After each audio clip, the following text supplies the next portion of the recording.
In that case, Okay, I let's believe, do this thing. yeah, everything's gone. Hello, welcome to Well, There's Your Problem. It's a podcast about engineering disasters. It has slides. I'm Justin Rosniak. I'm the person who's talking right now. My pronouns are he and him. All right, go. I am Alex Kelly. I'm the person who's talking now. I was going to do this in German, but then I panicked and realized I could only do about half of it. My pronouns are she, her, and sie, I suppose. Yay, Liam. Hey, Liam. Hi, my name is Liam Anderson. My pronouns are he and him, and we have a guest. We have a guest. Hallo, ich heiße Ben. Meine Pronomen sind er und I'm not going to do this in German. Hi, I'm Ben Miller from Bad Gays and podcasting from Berlin, deshalb Deutsch, und my pronouns are he and him. Beautiful. And Thanks so much for coming on. It's a pleasure. And we've got you. It's very strange to be here and to hear voices that usually don't respond to things that I say, responding to things that I say. Yeah, it's sort of the level above parasociality where it's just social. Just sociality. And then there's what's the level after that? Hypersociality. Like a sort of Vulcan mind meld. Yeah, but being roommates. So like, oh, well, yeah. Hey. So yeah, that's exactly. what Liam and I used to do. You were hypersocial. Now you're just back down to like regular social. Regular social, yeah. Yeah. But so we do share some organs, not the gross ones. Yeah. There's like a big tube. Yeah, that just runs running the under light the to streets. Philadelphia. Yeah. Yeah. Gross.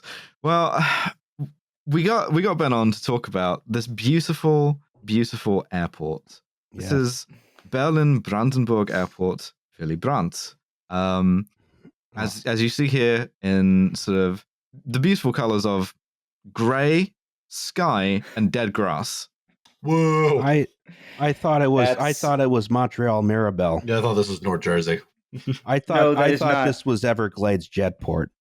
Now the thing about this airport is that this building that you were looking at cost 7.3 billion euros to build and took 16 years of construction after groundbreaking to open. Good for man. This was like capitalism's version of like the terracotta army, you know? I'm just coming at this from a U.S. construction cost and construction duration perspective, and I'm like, yeah, that's pretty good. Nothing wrong with that. On time and under budget. Yeah. Oh, it was neither, and we will get into why. This is one of these fun stories of public-private partnerships, dozens of layers of opaque subcontracting arrangements where no one's actually in charge. Sort of that, all that kind of sort of legal corruption, plenty of illegal corruption. All the fall of communism. All this just to put planes in the sky.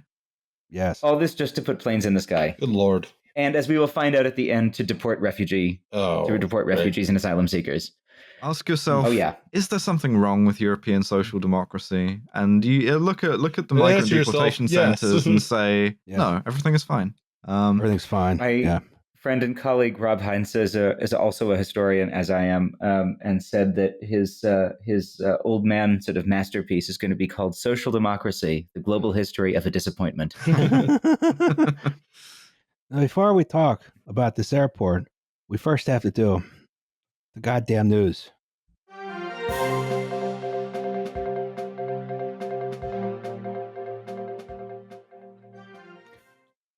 Norfolk Southern has assisted. Norfolk Southern Railroad has assisted in a strategic Ohio.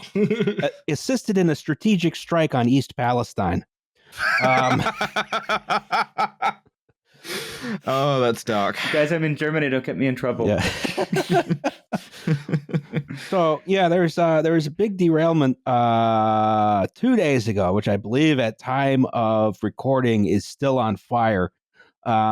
The Norfolk Southern put probably a couple dozen cars on the ground. The train derailed going like 50, 60 miles an hour. It was very cold. Some people are theorizing it was a broken rail, but it was right on the outskirts of East Palestine, Ohio. And a bunch of hazmat cars derailed. And, when you're going that speed and you derail, it doesn't matter how strong the cars are, bad stuff's going to happen.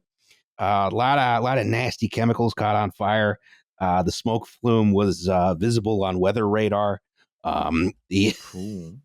Didn't no one- Didn't this we're- also like derail right next to a chemical plant as well, just for sort of a double whammy? I do not believe so, because the Okay. initial reports were it derailed in the middle of downtown East Palestine, which would have exploded 2 gas stations and the fire station. But it looks like from here they're on the outskirts. But a bunch of tank cars derailed. We don't know all the chemicals involved. At least one of them was vinyl chloride, which is Ugh. nasty carcinogen. That's a component of PVC, like in pipes and other plastic crap. So yeah, this is quite an ugly derailment. Of course, this comes on the heels of Joe Biden giving the railroads everything they wanted, because they are responsible stewards of our national rail network. Yeah, what if the train crew of this had been like even more sleep deprived? Yeah, what We're if there gonna was find out. only one guy in the cab, though? It's Just the one guy very with a least. fire extinguisher. Well, there were probably 30 or 40 cars ahead of this going that way, and the conductor had to run back and decouple the good half of the train to get it away from the disaster, and then get on the last car while an engineer pulled away. And if there weren't 2 guys, you would have had to have sprinted back, uncoupled the cars, and then sprinted to the front of the train. I mean, you probably would have had a much worse disaster. Fuck that. Jesus. Mhm. Well, once again, we have learned no lesson the hard way. Absolutely no lessons, because we're never going to learn. No. because this did not make headlines because of some other bullshit, which we'll discuss later. This is a crazy disaster. If this had happened like 1,000 feet earlier, like, my God. So like Megantic again, huh? Yeah, something like 2,000 people were evacuated. I don't think they've been allowed back to their homes yet. Ooh. No fatalities, no injuries, lots of property damage, though. Oh yeah, you're just gonna be like scrubbing weird chemical residue off of your roof for like the next however long, when they let you back in, if they ever do. Had to cancel the Amtrak Capital Limited. Yeah, sorry, we're turning around in Pittsburgh. Eat shit. Yes. It's that, or like gun it through the like vinyl chloride. Gun it at Amtrak top speed of 37 miles an hour. Oh, this track I think is good for 50 Train or up to 60. Vitesse. That's why it's so bad, is because this is a 3-mile freight train doing 60 miles an hour or so. Hey, we got high-speed rail, sort of. Temporarily. That's a lot of. We have high momentum rail. Yeah. But of course, this was immediately wiped off every front page by the real shit, the really real substantial shit, yeah. story, The real substantial story. I'm sorry to tell you this, boys, but Yes. America is under fucking attack. We're under attack. We must not allow a balloon gap.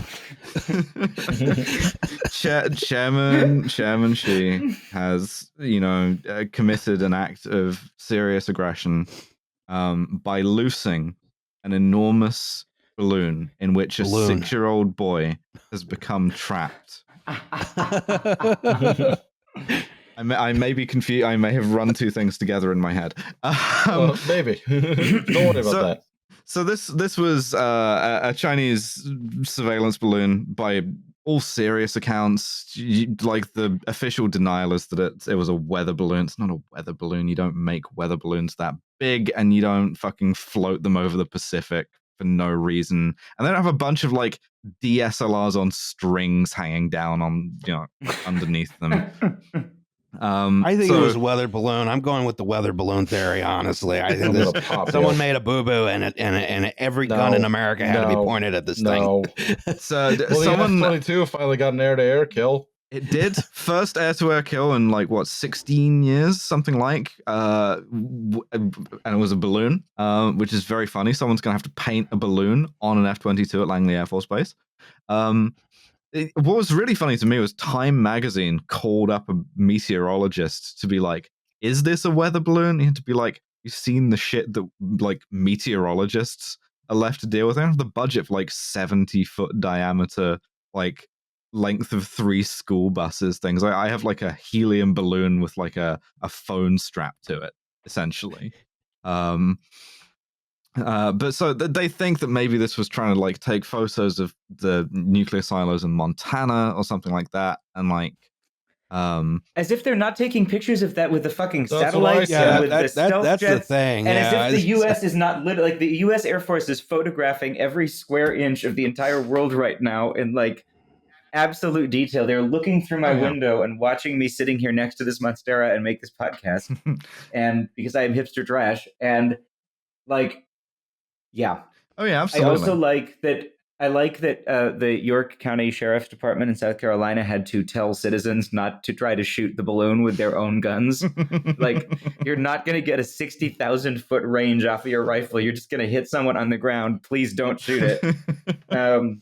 Another great moment for America was when someone apparently called into CNN to describe watching it be shot down and said, it looked like a balloon popping. Crazy. Wow. There's a reason for that. That's citizen journalism. Yeah. So I mean, there are good reasons why you would want to use a balloon for surveillance. They're actually pretty hard to detect, and you can get a much higher resolution over a much longer time than you can with a satellite, which just fucking blazes past. Whereas this thing, you just hang out reading all the license plates in the parking lot or whatever. Unfortunately, it has fucked up, and now this has been a national embarrassment for China, kind of a national embarrassment for the US as well. Everyone has come out of it looking dumber, and the other interesting thing to draw out here is the reason why you would want to use balloons for this shit. Aside from the fact that it's like slightly more convenient, is that sort of both the US and China have been looking very strongly into anti-satellite weapons of both a directed energy and a missile basis. And if you lose all of your spy satellites, you're going to have to do something. And so this is the something. This is the sort of the stopgap backup thing, also for like over the horizon communications relays and stuff. So everybody's into balloons now. It's a thing. We're doing balloons. I just They're coming believe back. this could have been a joyous event that could have united Americans if it had only gone on for another week and a half or so. The balloon just like does a tour of the lower 48, and people see it in major cities and they say, look, there's the balloon. Wow. And like every military official and every gun in America is pointed at it for like, 10 days, and everyone's, it's like, and who becomes friend, who becomes foe of the balloon? I feel like this was a major missed opportunity. It also would have been funnier if Trump was president when this was happening. That's true. That is true. Trump has already accused Biden of being like weak on the balloon, which is weak on the balloon issue. Yeah. I truly believe the balloon could have healed America. But if we had all shot at it, it would have. Yeah. You can't trust Joe Biden's they-them army to protect us from...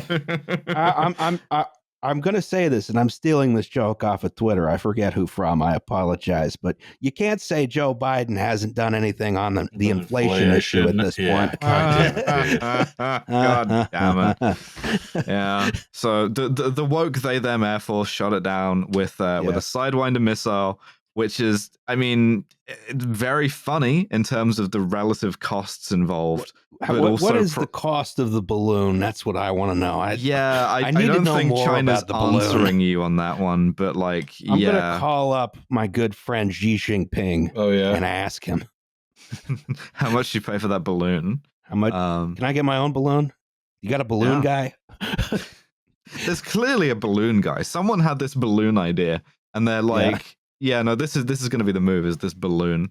As far as I know, the US balloon caucus is like a couple of like paper writers at the Air Force Academy and like the War College and shit like that. But who's to say? I mean, if Trump was president, he probably would have shot it down over a populated area and it would have killed someone, because that's what they wanted to do. Yes. Yeah. They're why aren't they shooting this balloon down? It's like they're gonna shoot. It's not like they can't take it away. Hilariously drapes itself Like- over Yeah. like the two antennas on the Sears Tower. It's like With the, like- perfectly balanced. With the like Yeah. school bus sized thing hanging off the bottom of it, just like 9/11ing the Sears Tower. Well, apparently Biden ordered them to shoot it down on like the Wednesday, and it was the DoD who were like, we're probably going to wait until it's over the ocean if that's all right with you. So you know, Yeah, it really is the woke time Air they Force. tried to last time they tried to shoot down like this, they blew up a town. So you know that's probably want to avoid that. I think that was like back in the 50s or 60s or something. Some kind of training the drone went Pentagon awry. blew up like a small town every couple of weeks in the 50s. Fun pictures of people going out into the desert to watch Look the at the atom bomb test. test. Yeah. Miss atomic bomb. See, here's the thing. This America has declined as a country because there's no Miss Balloon. You know, Mhm. Oh yes. I want to audition right now We need for Miss Chinese Surveillance Balloon. Reorient our culture around Figure for it. balloons. Yes, we must submit to the balloons. We're canceling the B-21 It should be, project you know in favor of balloons. Balloons. You know how they do for Miss Universe every year, they do the national costume pageant? Mm-hmm. Yes. Yeah, so China next year should be a A giant giant surveillance balloon, that'd be fun. Giant balloon. Yeah. With like solar panels hanging off. Miss like America a big is sort a of, sidewinder. Yeah, that'll cause chaos. Yeah, she makes the cool growling noise too. But yeah, so my sort of main takeaway from this is the new Cold War somehow dumber than the old Cold War, and that's saying something if you looked into the old one at all. Well, that's actually a nice transition because we're heading for the old Cold War now. We are heading Seems for the like we old start Cold War. Even all of the episodes previous of to the that. Cold War now. yes, It's all Reagan's Yeah. fault. Reagan did it. Really, genuinely is. Anyway, that was the goddamn news.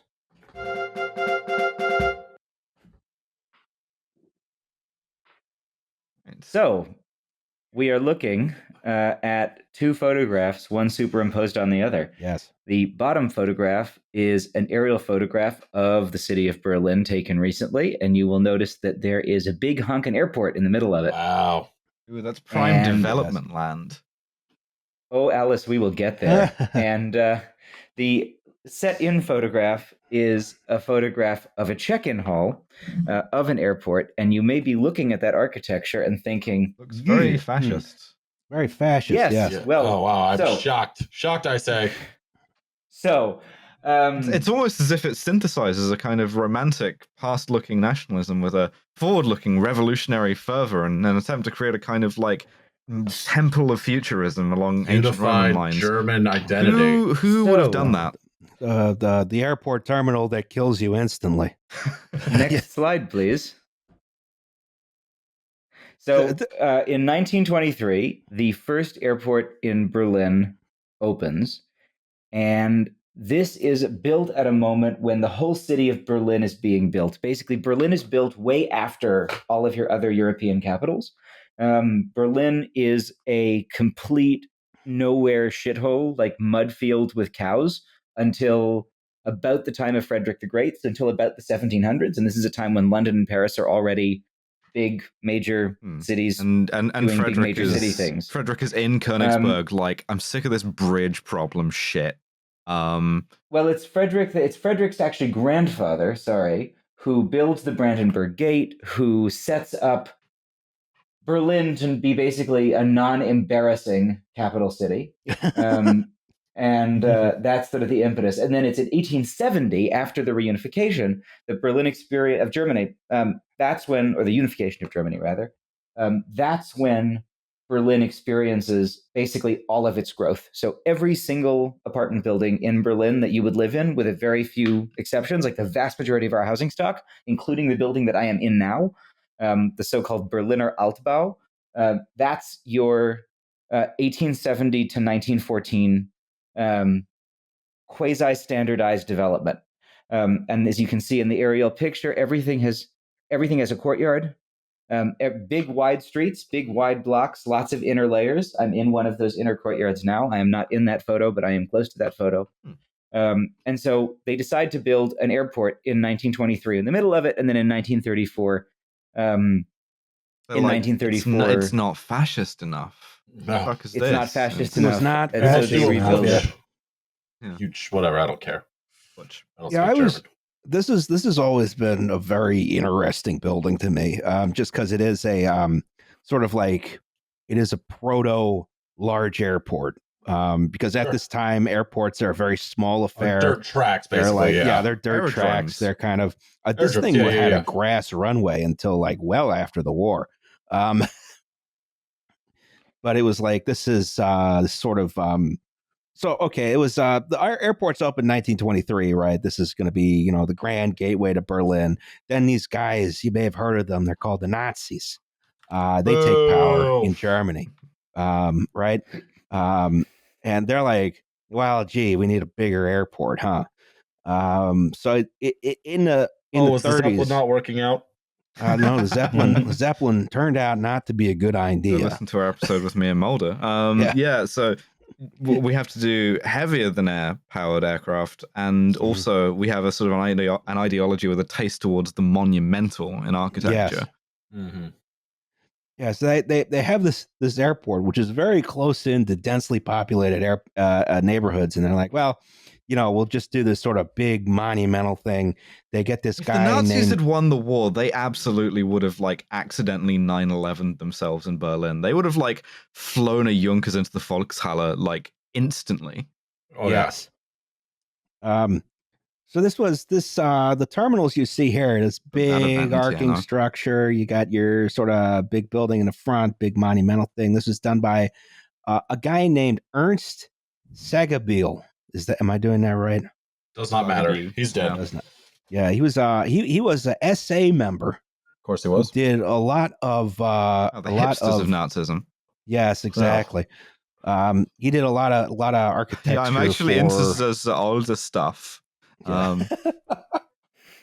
That was back when it was real gay. Yeah. This is true. Yes. So he does this big stupid airport terminal. This is, I think, the biggest in the world when it opened. His style was sort of referred to as Luftwaffe modern, right? This very, very stripped down classicism. This sort of becomes a weird prototype for a lot of future airport terminals, though. All airports are Nazi. Gotcha. Yes, it's true. Yes.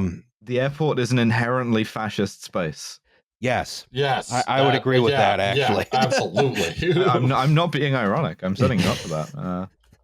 It's the place where I get to get my gender examined by like a bored security worker touching my dick. Of course, it's a fascist space. What I think is just weird about it is how it's like integrated into like an urban neighborhood. Like you got these office buildings out on the side. It's this whole considered space There's here. a Berlin police headquarters opposite. There's an interesting museum which I mean to go to.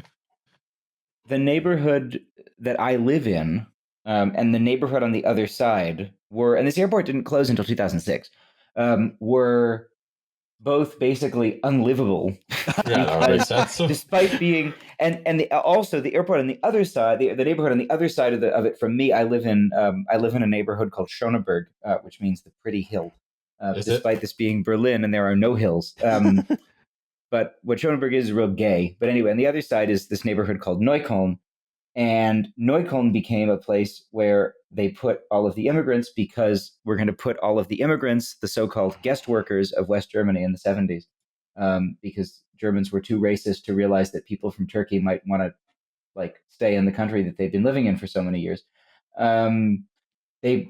A lot of those people ended up living there because basically no one wanted to live under the landing path of an airport, understandably. Crazy.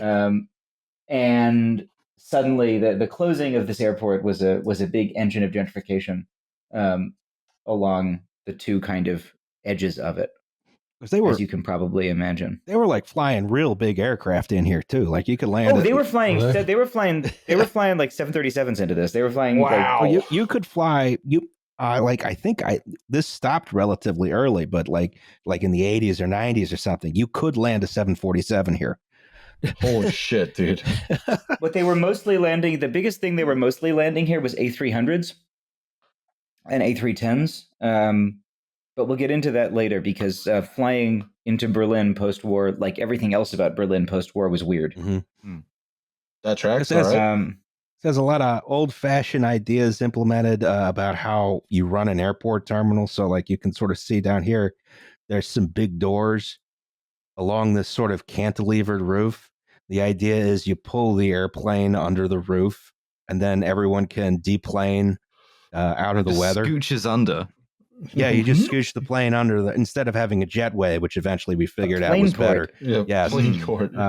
This was actually replicated post-war several times, most notably the Pan Am Worldport at LaGuardia,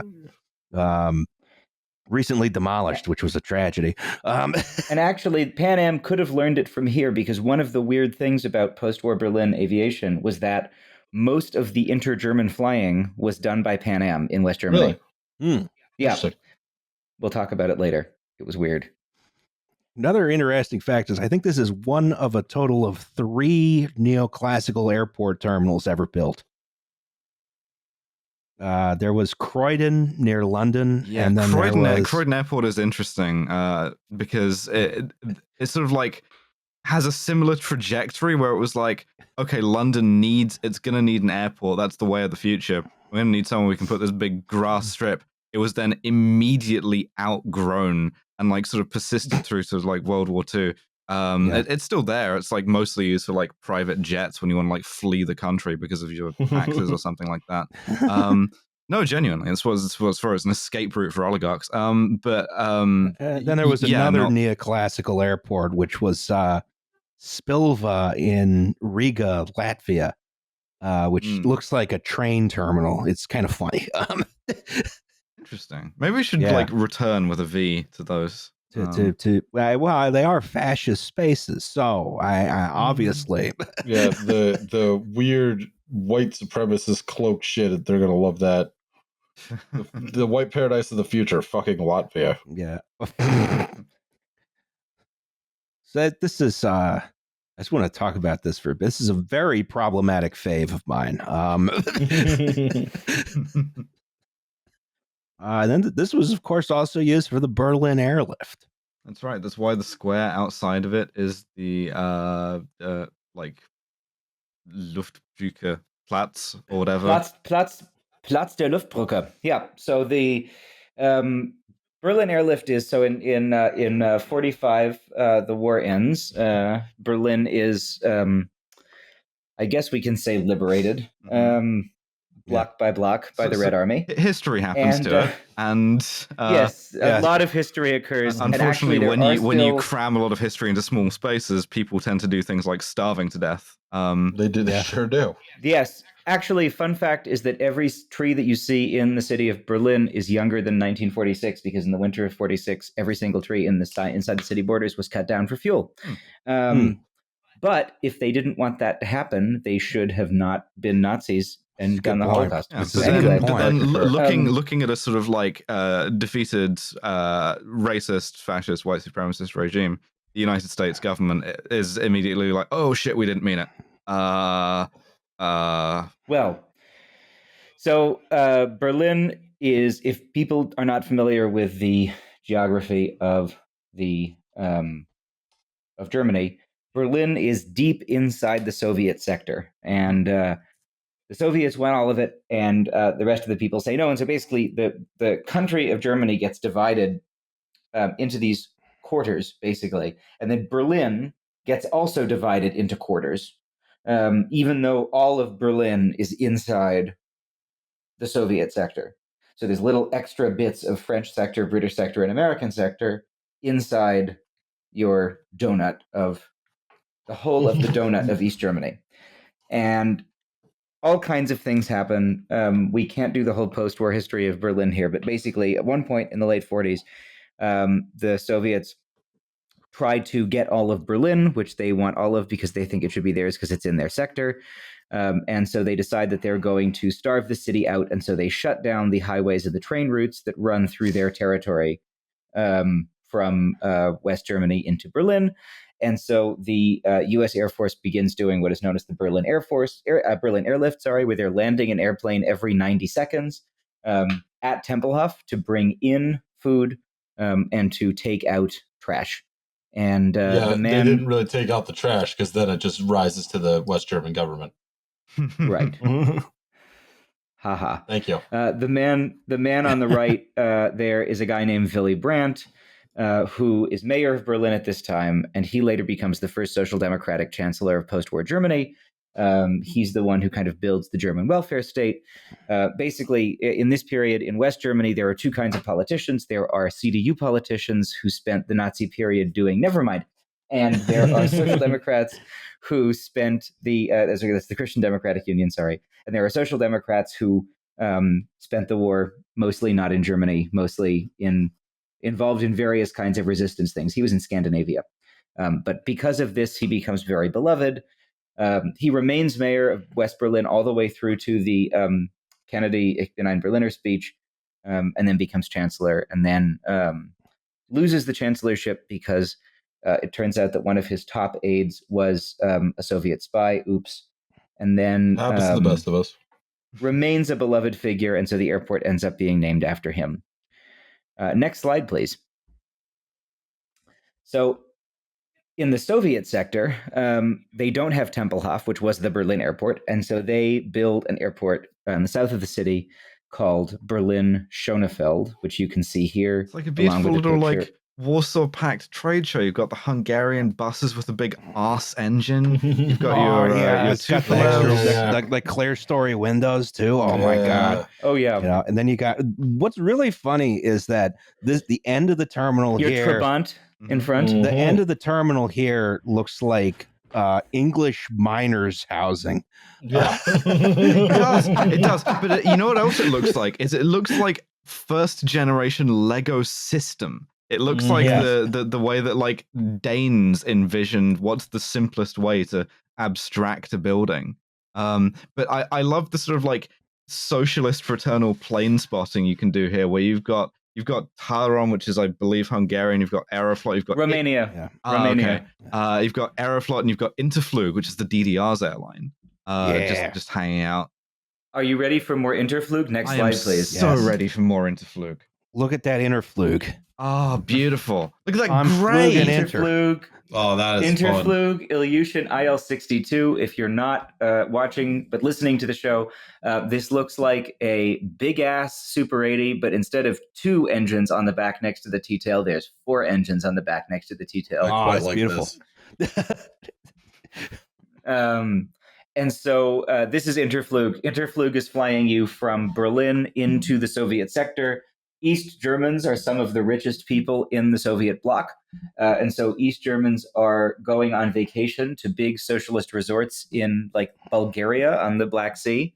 And so there's a lot of that kind of flying in addition to, government. Oh shit, kinds of we flying. accidentally did aristocracy of labor because we need to preserve some sort of semblance of East German industrial and like technological capacity. And, also because they border onto the West. I like the shell truck in the back here. Yeah. I'm doing a little bit of capitalism. Just a bit. Beautiful plane though. It is a beautiful plane. And this airline, Interflug, was liquidated in the 1990s by fucking Treuhand. By the fucking Treuhand, which is one of the worst and most corrupt organizations ever. This is the thing that was set up to take all of the East German state enterprises and property and privatize it. And basically, Germany is weird because the Treuhand did shock therapy to a quarter of it during the 90s, but then also huge amounts of tax revenue poured in to the places that were getting shock therapy done to them. But then all of the people who administered that shock therapy were from the former West. So if you do all of that to a former socialist country, it actually takes a screenshot. So even now, I think maybe all but one of the minister presidents, the governors of the former East German states, were born in the West. The university presidents, almost all born in the West. the richest people, almost all born in the West, the property, almost all owned by people born in the West. And so this Aussie-Vessie East-West divide still very much present. I can't hear you under the sort of deluge of articles questioning why former East German areas are like sort of heading to the right. I don't understand this. Fueling the rise of the neo-Nazi party, the Alternative for Germany, which recent polls show has about 10% in Berlin and about 20% in the rural province Brandenburg surrounding Berlin. How 27% in Saxony. How could you vote Leipzig and Dresden are. For the AfD when we spent like €1 billion out of the cultural fund to restore the the cathedral and nothing else? Like, yeah, and also the other thing that happens is in the late 90s. German Tony Blair, who looks like the love child, a man named Gerhard Schroeder, who looks like the love child of Tony Blair and an enormous ham, passes these fun labor market reforms, which are called Agenda 2010. And one of the things Agenda 2010 does is it creates a new kind of job called a mini job, which of course is for people who are retired and want to make a little extra money, or teenagers, and certainly not something that people are going to have 4 or 5 of, and instead of having a real job. But it basically means that it's a low-paid job with a low number of hours, and your employer is not required to contribute to and put you into the official social insurance systems. And so vast numbers of people in the former East are now working 3 or 4 mini jobs, making 1,400-1,500 euros a month, and having to pay for shitty private health insurance entirely out of pocket. Cool. Right. Yeah. Anyway, let's move on to the third airport in Berlin. So you've got Tempelhof, the one in the middle of the city. You've got Schönefeld, which is the communist one. And now here we are looking down at Tegel Airport, which is built because Tempelhof is too small. It's built up in the north of the city in the 70s in the French zone, and it is designed by an architect and makes the career of an architect named Meinhard von Gerkan. Good Lord. Who trying to like restrain myself for the rest of the episode, however long that is. I really like Meinhard von hexagons. Gerkan. She Meinhard on my Gerkan till I Tegel. Let's do hexagons. She Gerkan Meinhard. Stop it. Yeah, talk to me about the hexagon. I wish to know the hexagon. Originally, there were supposed to be 3 hexagons. Can we go one more slide, please? Oh, yeah. Look at the interior. More hexagons. Yes. Design is happening. This is a beautiful airport that everyone loves when it opens. And it has, you can see the big ass Pan Am A310 there, because Pan Am had to do all the inter-German flying. On the left, you can see some extremely beautiful hexagonal 1970s seating. Yes. This is an airport that everyone adores, but it has a very funny design. If you remember, can we actually go back a slide now? Yes.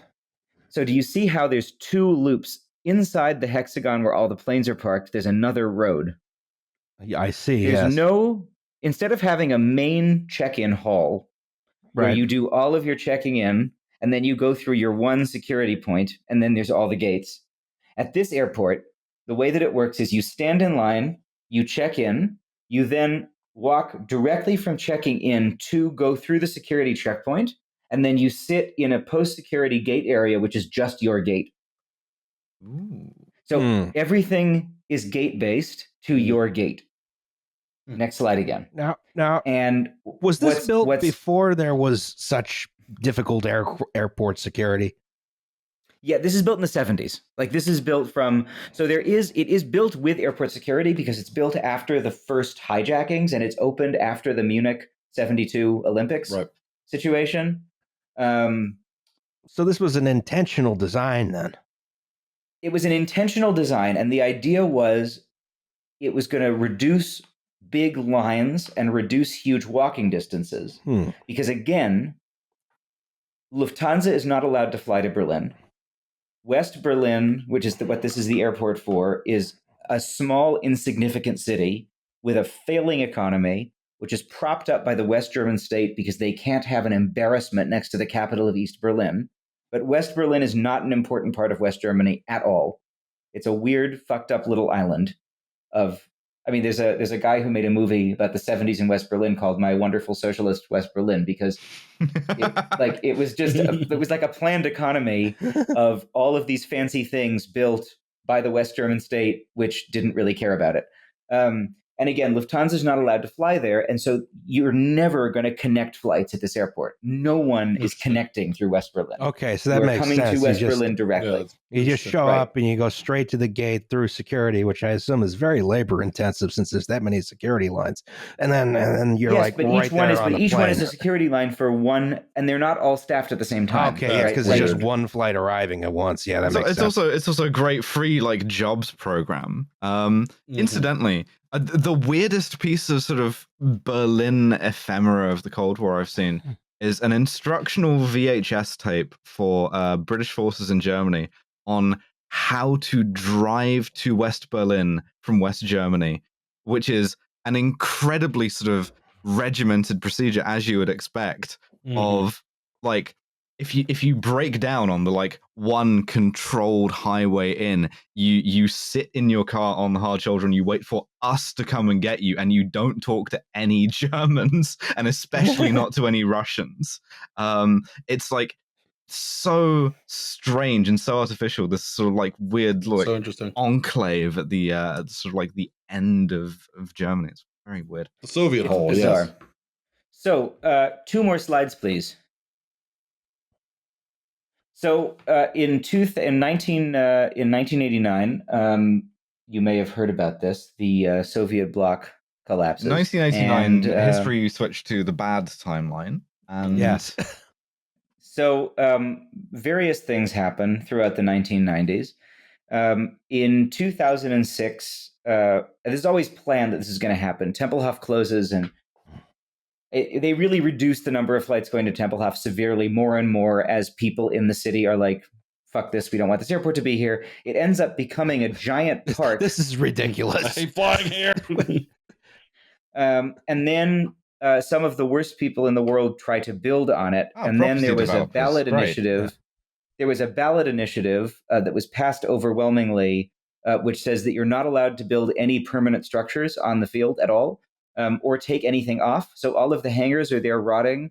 All of the old airplane things are still there. All of the bathrooms they've put in for the park have to be temporary. Like everything, like nothing, because that was like the most airtight language possible of like never fucking put anything on this. Well, let's build a bathroom. Goddamn. The worst people in the world still want to develop it, and they suck, and it's perfect.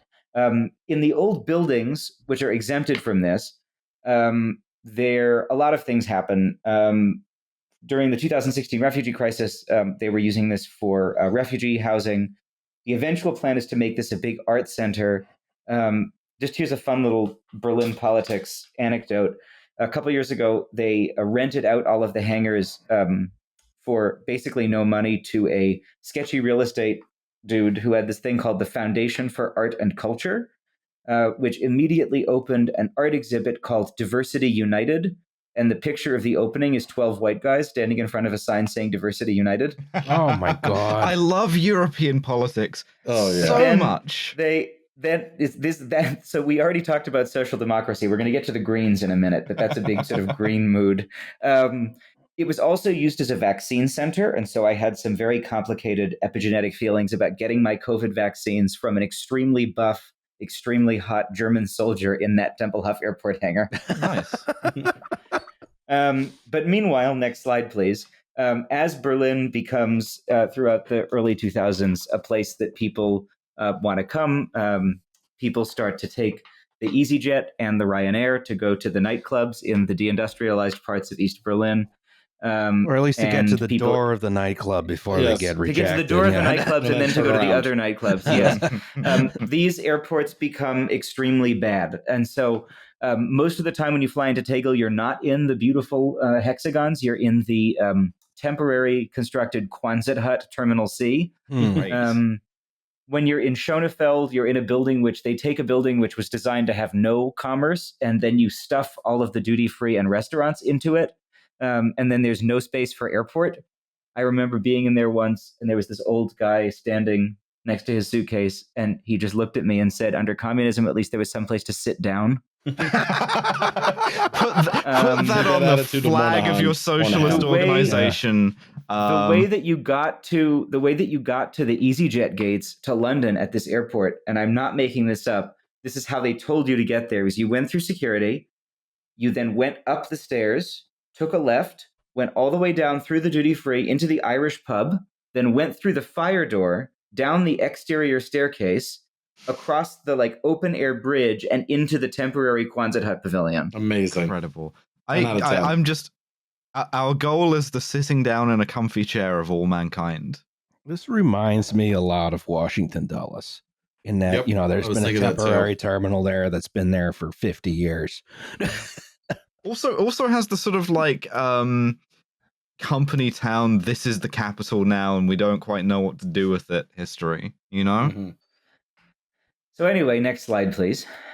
In 1991, a man named Eberhard Diepgen, pictured, Yes. from the CDU, the We Definitely Aren't Former Nazis center-right party. The most sort of like CDU-looking politician. That is we're having an election right now, and we'll get to it. But this is what they all still look like: giant hams. They haven't like quite made the transfer that like other European politicians have of everyone is, or like all the men at least are bald and wearing sort of like rimless steel glasses. Haven't quite got there yet. That's the Social Democrats. That's the SPD. We'll get to them in a minute. But they have the bald rimless. Yeah.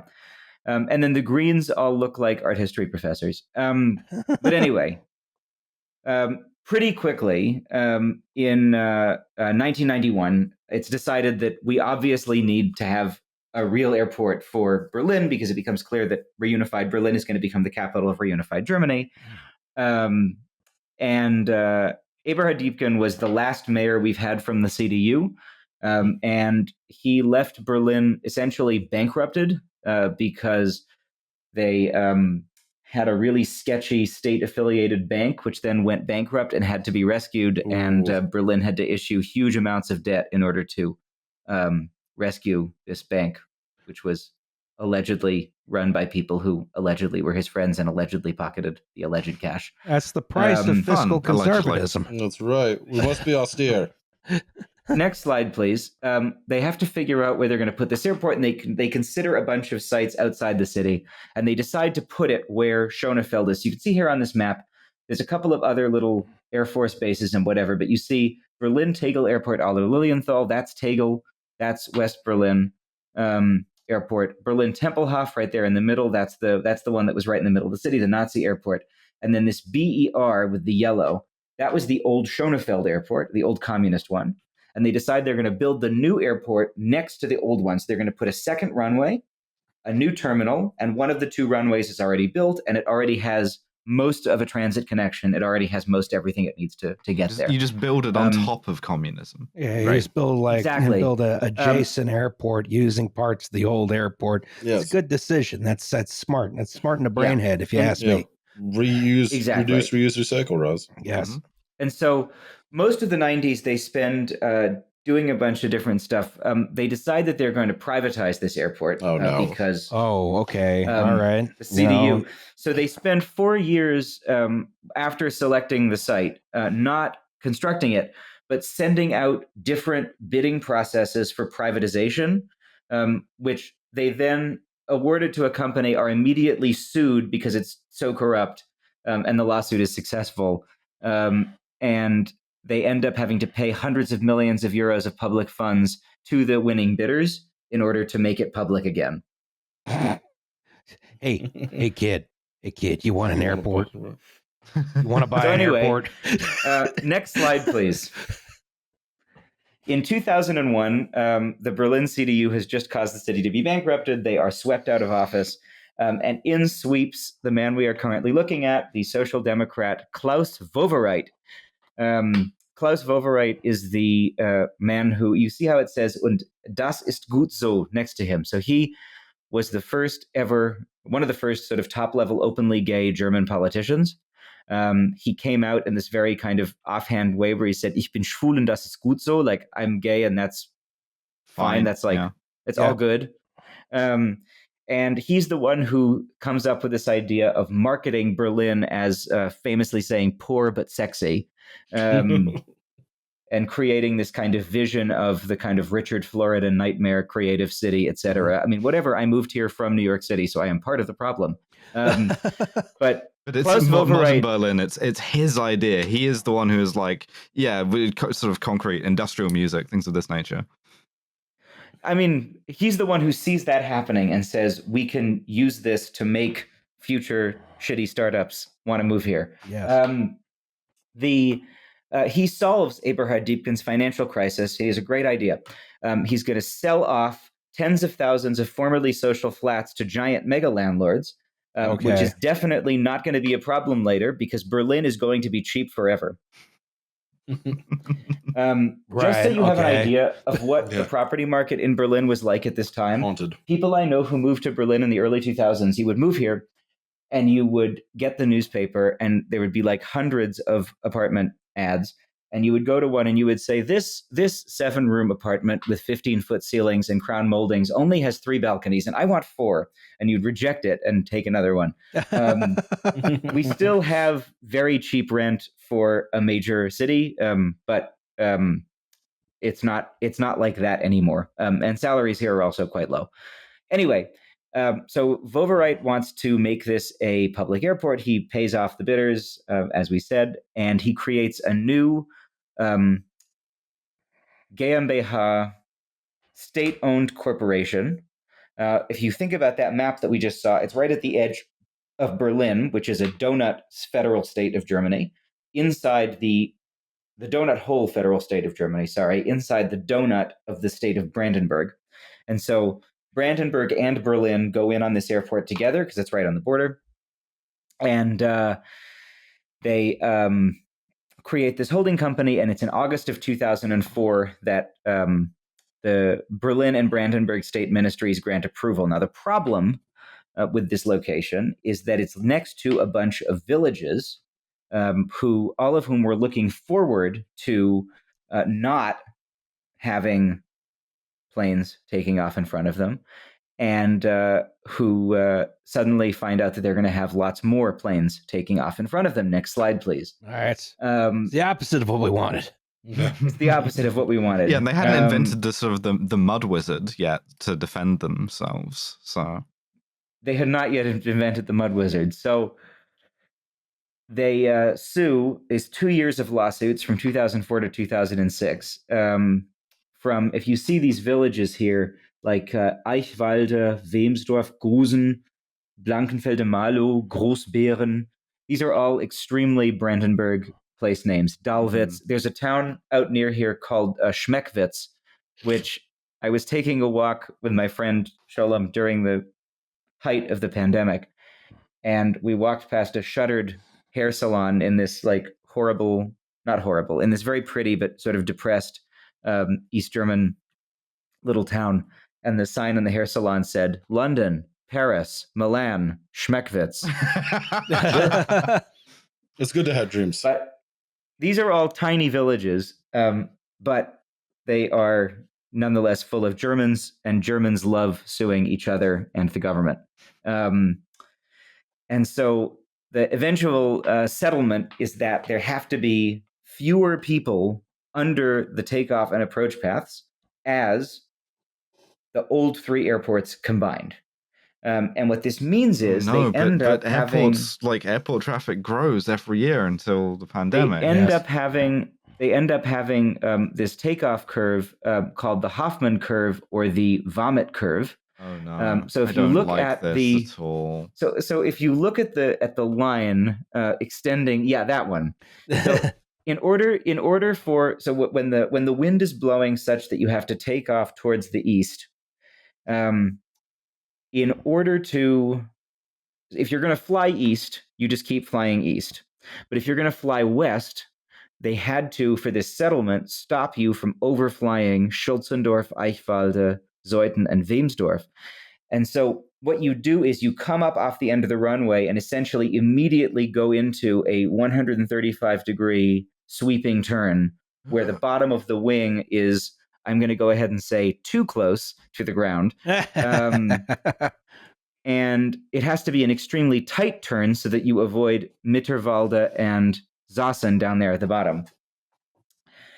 And the pilots' unions do not like this, and it's not great. But they keep going. I would have extreme anxiety about Yeah, this I wouldn't like that at all. prospect. No, thank I don't do train. well. Yeah, It's Europe. Yeah, Take there's the lots of train. them. Yeah, there's lots. I don't do well with just the sort of combination of extremely fast and then pitching up, takeoff, and then turning over after that. Doing them Yeah. both at the same time, I can barely deal with a regular takeoff. Yeah, I am exactly. going to be Yeah, here you go. flying. I'm going to be flying this takeoff tomorrow on a Ryanair 737 Oh, no. Max.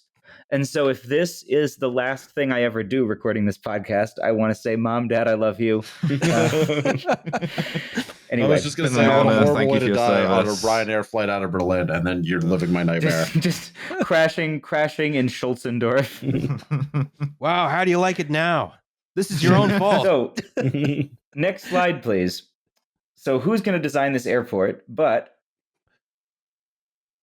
Meinhard von Gerkan. Meinhard von Gerkan. Wow. Wow, that's a German.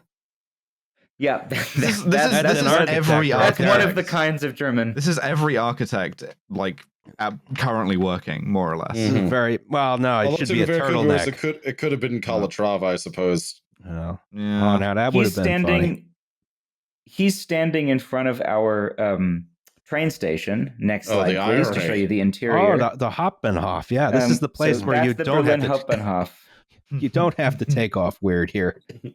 You don't have to take off weird. No, you stay on the ground and you're on a train, which is good. And this is mostly a good building, built in the middle of Berlin to regularize all the train traffic. And this is finished in, I think, 06, 07. So this is on its way to being done. And he did Tegel, he did this. Who's going to do the new Berlin airport? But beloved Berlin architect Meinhard von Gerkan. Yeah. Next slide, please. And he comes up with a design which I just want to point out the following things before we get to the construction. The design is not crazy, and it is not renderite. This is not a Zaha Hadid building made out of renderite on a floating island in an artificial lagoon. This looks like a realistic building that doesn't look too difficult to build. It is a mid-sized airport on a flat field. It does have something of the Okay. carport about it, though. That is It is very much. achievable, It does. one hopes. It does look like this could be adjacent to like a suburban split level home. Right. I mean, it very much is, because that's what these parts of Berlin look like. And this is not, I mean, this is an airport that is going to take, that's being designed to take 30, 40 million passengers a year. This is a mid-size airport. Yes. A mid-size airport on a flat field. Next slide, please. It's not the world's craziest project. Oh, So we'll get there. in 2006, on the left, ground breaks. And not to spoil it, but if you go to the right, this is the construction delays table from the Wikipedia article. Jesus Christ. 1, 2, 3, 4, 5, 6, 7, 8, 9, 10, 11 delays. From an Horrific. initial announcement on the 5th of September 2006 to an opening date of the 31st of October 2020. Coming from a United States transit project background, this doesn't look too bad to me. So anyway, Wowereit, that gay mayor of Berlin, whose nickname is Wovi, and a guy named Rainer Schwarz, who's the head of the airport, start interfering a lot in the plans, because this is going to be Klaus Wowereit's big project that's going to make him the first gay chancellor of Germany. Gay Andrew Cuomo looms at this Mayors point. of Berlin are like mayors of New York City in that they are mayors of cities that are great, but that everyone else in the country hates, but they think that because of that, everyone is going to want them to Like run the one country. big project away. When in fact, that's why everyone will never want them to run the country. Excuse me, gay Bill de Blasio, then. Yeah. Yeah. Very Yeah, gay Bill de Blasio. Actually, gay Bill de Blasio is not a bad comparison. But then they decide a few things about this airport. First, they decide that the airport needs to have, quote, a Dubai-like luxury mall. No, it doesn't. Fuck Shut me. up. This Oh, was you at the probably height of don't like want that. sort of Dubai envy as well. The And sort of like Meinhard von Gerkan is Oh, yeah. extremely mad about this, by the way, because it means that his big, beautiful open space is going to be full of subdivided duty-free. Someone went on skyscraper page and was like, "Yeah, we need that. Give me that." yeah, well, I mean, this is the time that like you have the huge amount of like sort of sovereign wealth fund investing, like the 2010s. You know, a shitload of like Emirati money is flowing in, and everyone's like, "Yeah, okay, we should reciprocate this, and we should get some like big fucking Emirates Airbuses in here." And you know, Yes. So they decide that. So Berlin, as I said, this is a 30 million person a year airport with between 0 and 1 major airlines that hub here. Lufthansa's hubs are in Munich and Frankfurt because of where the economy happened in West Germany. But they decide that the entire terminal has to be redesigned so the airport can take A380s. Which, again, this is like if you decided that we're putting on an addition to the Indianapolis airport and it needs to take A380s. This is insane. There is no reason to do this. One of the biggest customers for A380s was Emirates, right? And I don't know if they wanted any like sort of direct flights to Berlin, but it must have been sort of nice to have the option. It was Etihad, actually. Okay. Because Etihad invested in Air Berlin. We're going to get to Air Berlin in a minute. I knew there would be a sovereign wealth angle, though. As they are constructing the terminal, it grows in size from a planned 200,000 to 340,000 square meters, which means that this random-ass, non-important second-tier German airport is going to be bigger than Frankfurt, which is the biggest international hub in Germany. Terrific. More square feet. And it's just a little bit smaller than Heathrow T5. The 7 contractors become 35 contractors who oversee hundreds of subcontractors. And most importantly, they design a fire protection system, which includes 65,000 sprinklers, 3,000 fire doors, and 55 miles of cabling. And remember that cabling and those smoke ducts, because they will come back later in our story. Oh, no. So next slide, please. In fall 2011, they finished construction on the airport, and that's an aerial photo in 2011. On the right, that is a picture of the interior of the airport at this time. Just want to say this: we cannot emphasize enough how much this airport was constructed. I'm looking at the Indianapolis airport on Google Maps right now, and this still looks smaller. I like the sort of like all of the blonde wood accents, you know. Someone has like that goes through the whole airport. Yeah. Someone has like been to the big sort of like Nordic social democracy school of architecture. Very that, and lots of burgundy also inside. And I mean, it was built. How built was the airport? There was, the check-in counters were installed, the baggage system was installed, the screens were installed. There was candy on the shelves of the convenience stores. The cost had already ballooned to $4.3 billion, but it was built. You just need someone to like cut the ribbon at that point. You just need someone to cut the ribbon. Next slide, please. So there's this airline called Air Berlin that is being assembled through the course of the late 2000s out of bits of other budget airlines. And the idea was they were going to create a challenger to Lufthansa and sort of hub Berlin, which is not necessarily crazy. Polish Airlines is doing this now. They're building this giant airport in the middle of Poland. Anyway, Etihad invests a lot of money into Air Berlin, but the whole plan is that they're going to be based at this airport because, again, if you're going to have this kind of an airline, you have to be able to hub and spoke. You have to have passengers change flights behind security. And they can't do that at Tegel, and Tegel is too small for them anyway. So there's all this money and all of this stuff and all of these airplane orders and all of this stuff waiting to go to make Air Berlin a Lufthansa competitor that's going to be based at this new airport. And then, next slide, please. They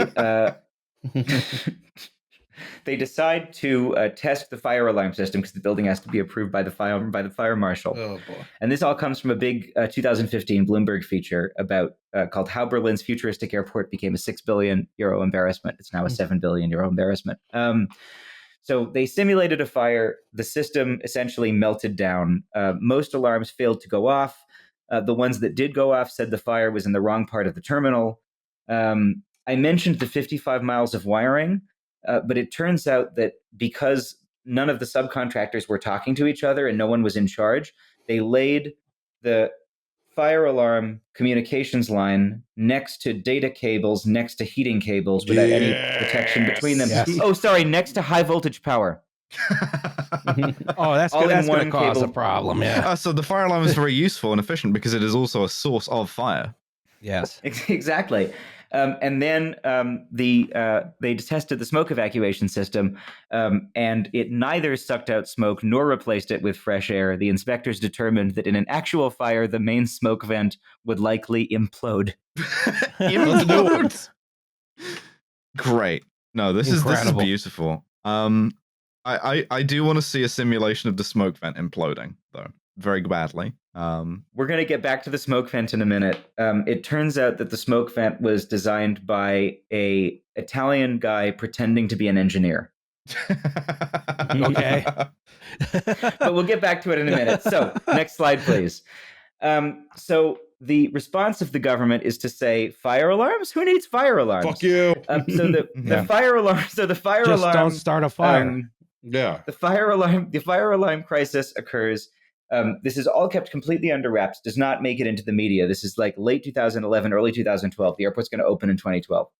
And so in March 2012, the Rainer Schwartz, the head of the airport, proposes to the fire marshal the following plan for fire alarms. They're going to hire 800 interns and give them walkie-talkies. And if you smell smoke, you simultaneously call on your walkie-talkie and hold up a red flag and also point passengers towards the exit. God. Your job is fire alarm. I don't like that. The problem with this is that Germany has some of the worst cell phone networks in the world. And some of the people who were going to be doing this job were supposed to be stationed near smoke evacuation channels. And the estimates was that in these locations during a fire, the temperatures would be 1,000 degrees Fahrenheit. Just stand in the path of the sort of like, we'll evacuate the smoke over you. Just blow on it real hard. Next slide, please. Still, they tell no one and continue planning to open this airport. We're about to enter a new form of governance, which Titanic or whatever will find very funny by, gendering as Das Merkel. So this is when I first came to Berlin. I had a plane ticket into Tegel in September 2012, and I had a plane ticket home from Berlin-Brandenburg Airport, which I ended up flying home from Tegel. That was when I was an exchange student. But anyway, they planned an entire event on TV where they were going to close down the highway between the two airports, and they were going to drive all of the support vehicles down there and televise the whole thing. They sold tickets to flights at this airport. They planned opening this airport. They sold tickets to this airport for human beings, despite knowing that there was no fire system. And then a few weeks before the opening, and this is again a quote from this Bloomberg article, the fire marshal of the area was named Loga. And here's the quote. "Professor, let me understand this. Your plan is to have 800 people in orange vests sitting on camping stools holding thermoses filled with coffee and shouting into their cell phones, 'Open the fire door'?" End quote. I mean, Yeah, listen, run it. Full employment. I think maybe we should consider this. If you give We'll those do it people like live. a good living wage, human fire And so alarm. that was the plan, and it didn't work. It didn't work. Did they have to cancel the party? They canceled the party. No. They canceled everything. They made this very grim announcement that the airport was not going to move. And anyway, next slide, please. We then get to the game of blame. So Klaus Wowereit resigns in disgrace. The governor of the state of Brandenburg, who is also a social democrat, resigns in disgrace. He was like hoisted by his own petard of his like vanity project airport. That's beautiful. Yes. First gay mayor of Berlin goes down because of this airport. On the pedestal, these words appear. Maybe just use like a bunch of guys on cell phones. Yes. On the pedestal, these words appear. Maybe just build a normal fucking airport.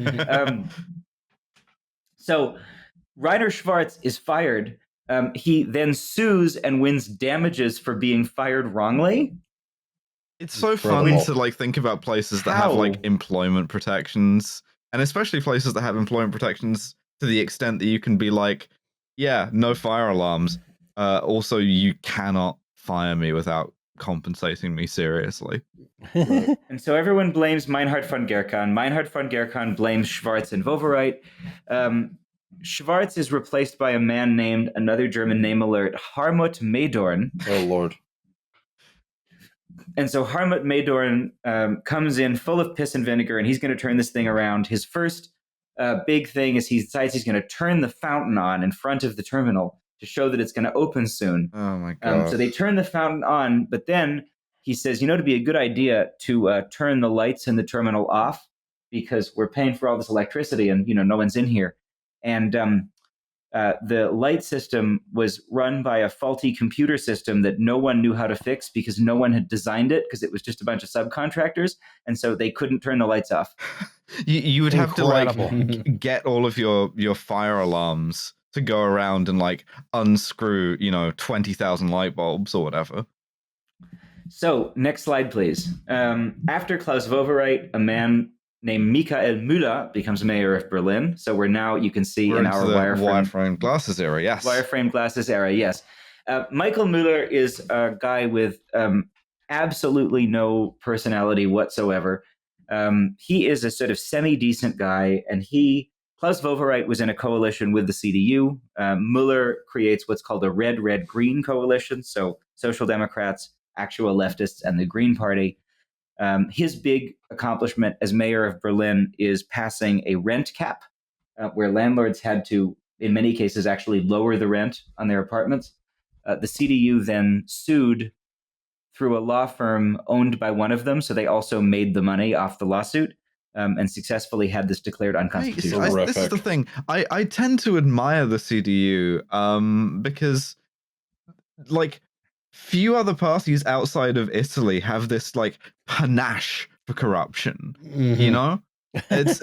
It's not just enough to like do the thing, but to do the thing so flagrantly that I almost am forced to admire it. So next slide, please.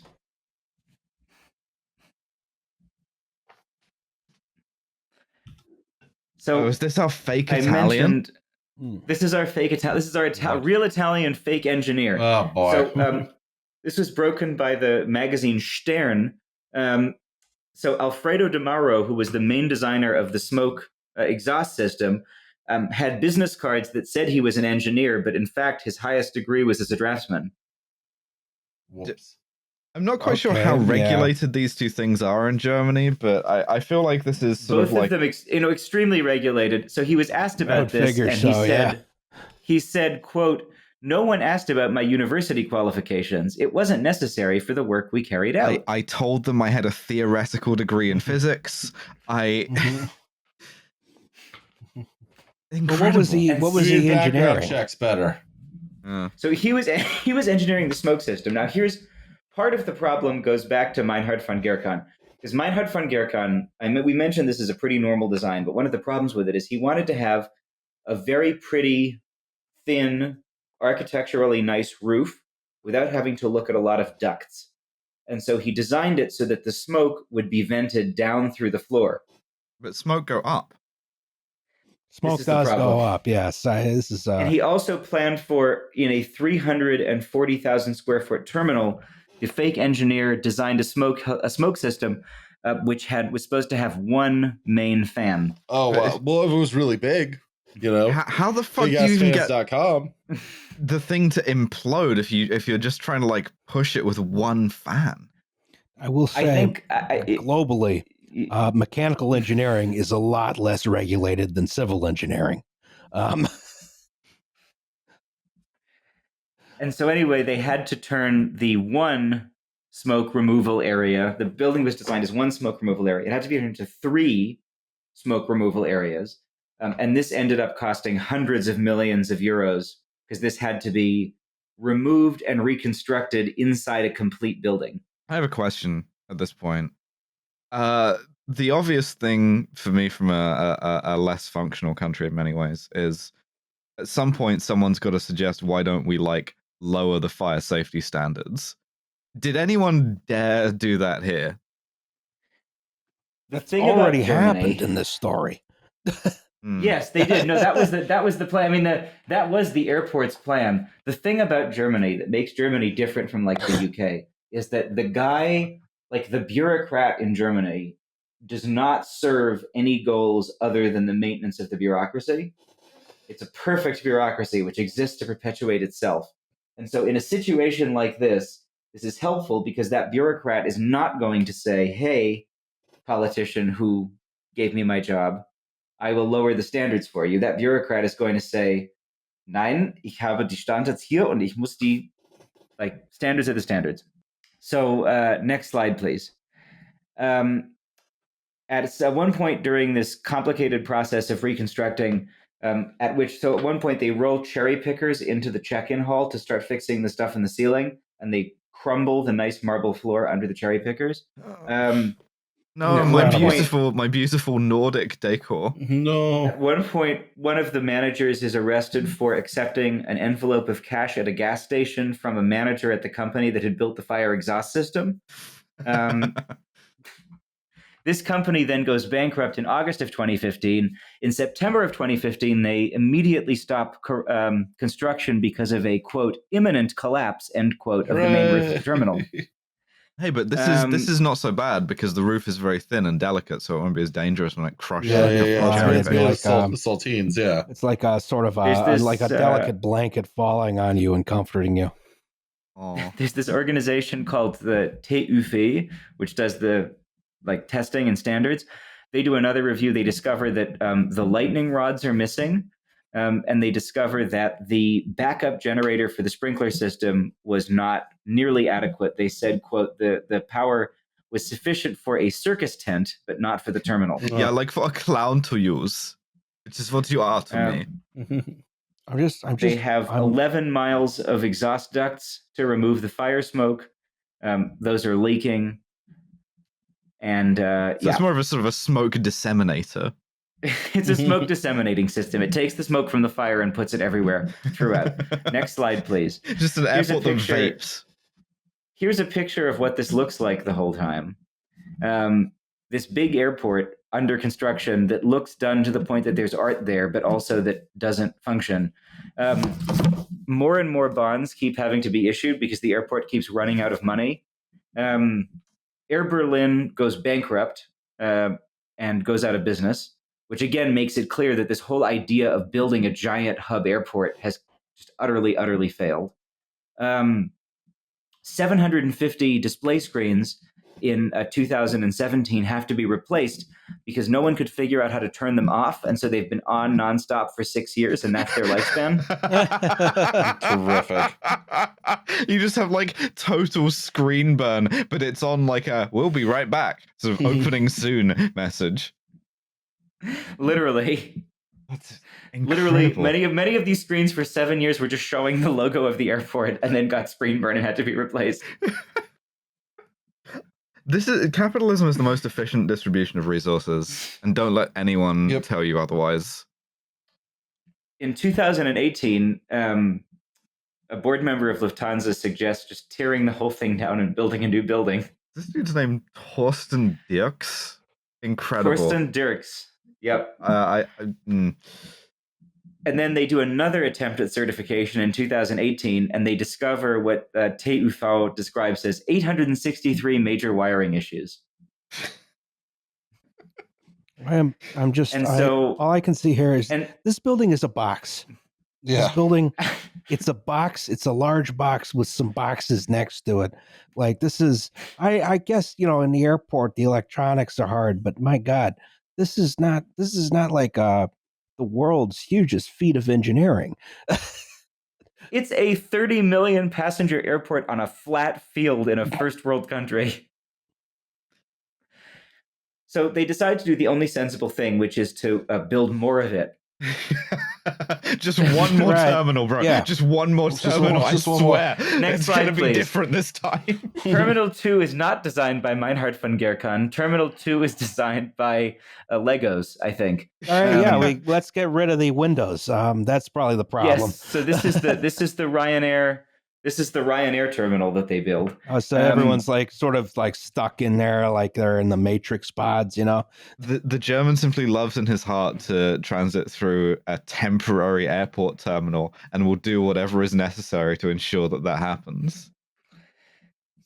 So Eventually, everything is temporary, Alice. Yeah, I've become quite philosophical about it during Yeah, this that's time in the the check-in line. I've watched the whole of Everything Everywhere All at Once since this. Strange people. Yeah. a very strange people. They add one more box to the boxes. In 2019, the smoke suction system is finally approved.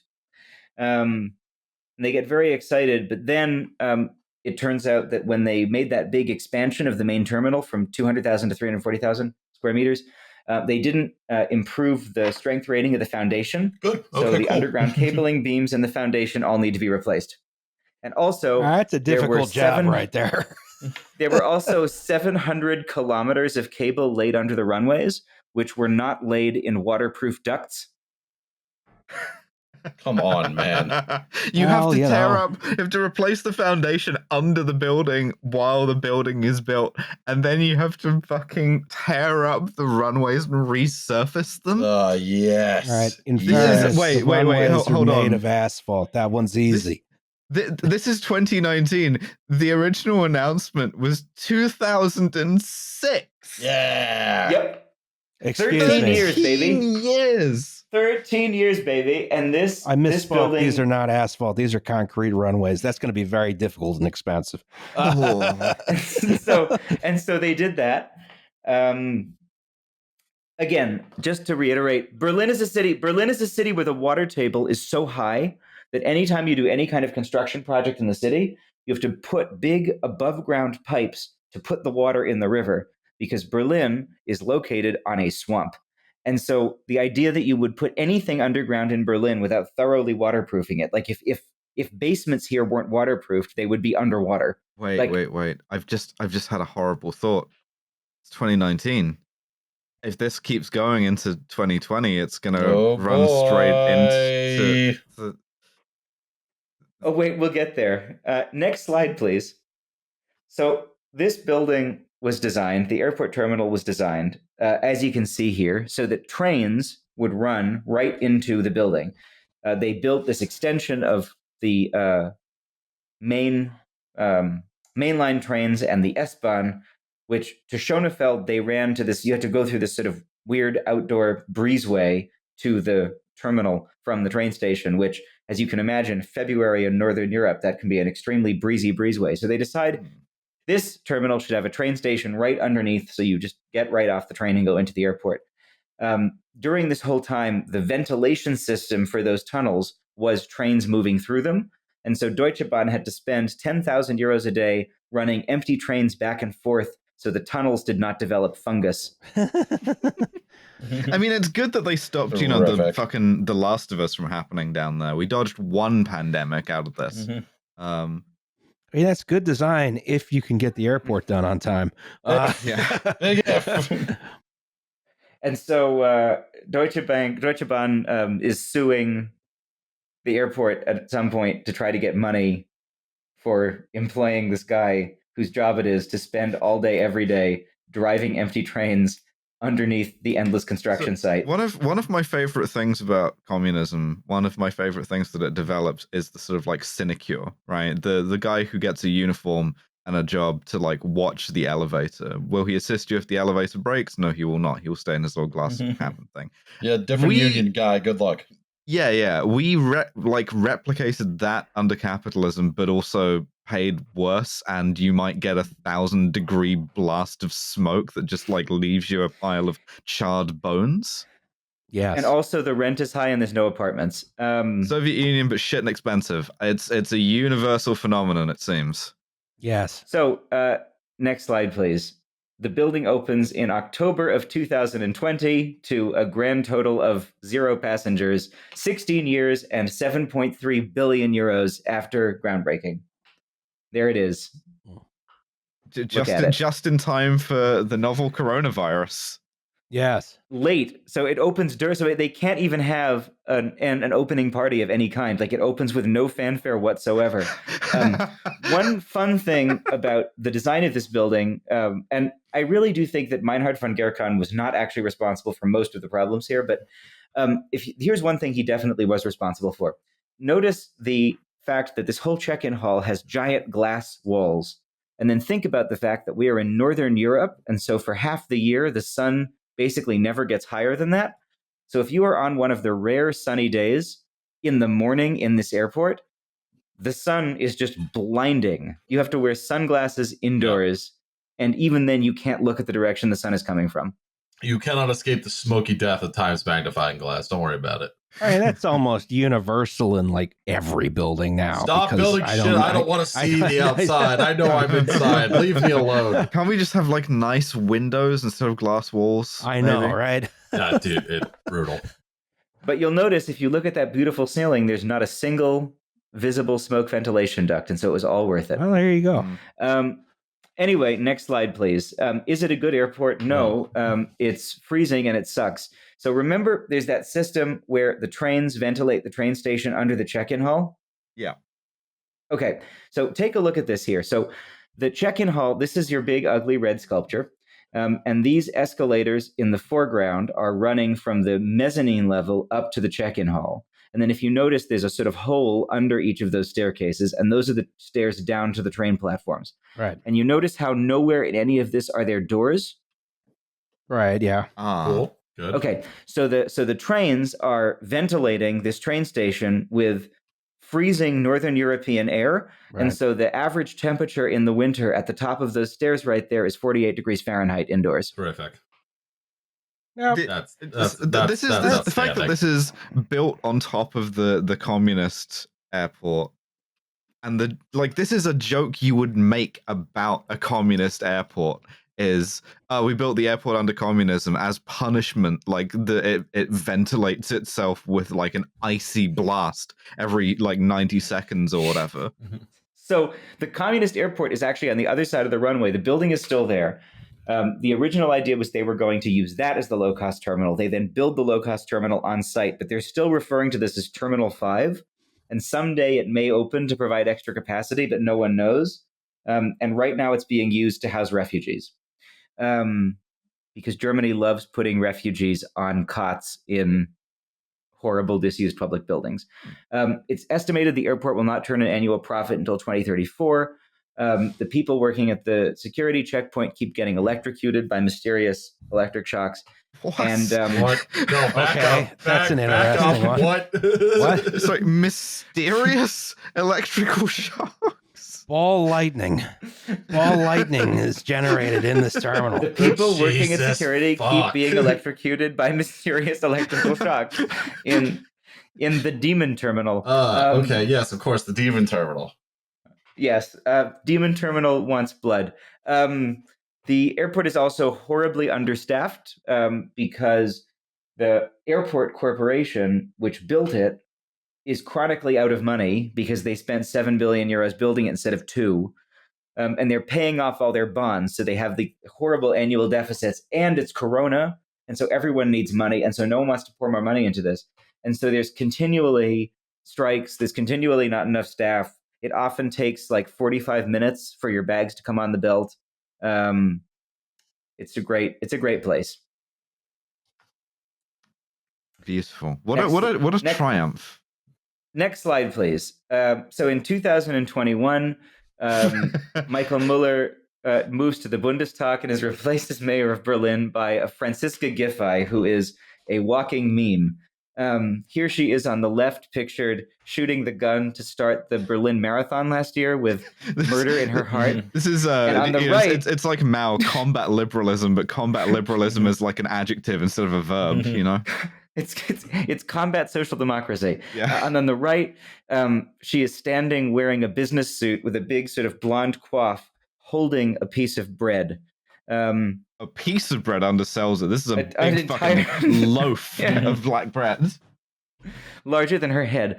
This was when she was giving a speech about integration, because she used to be the mayor of Neukölln, and when she was the mayor of Neukölln, everyone who became a German citizen got this bread given to them as a symbol of welcome. How old would you all estimate that this person is? 24. Oh, this guy has an uneven face. Oh, I was looking at a different picture. Sorry.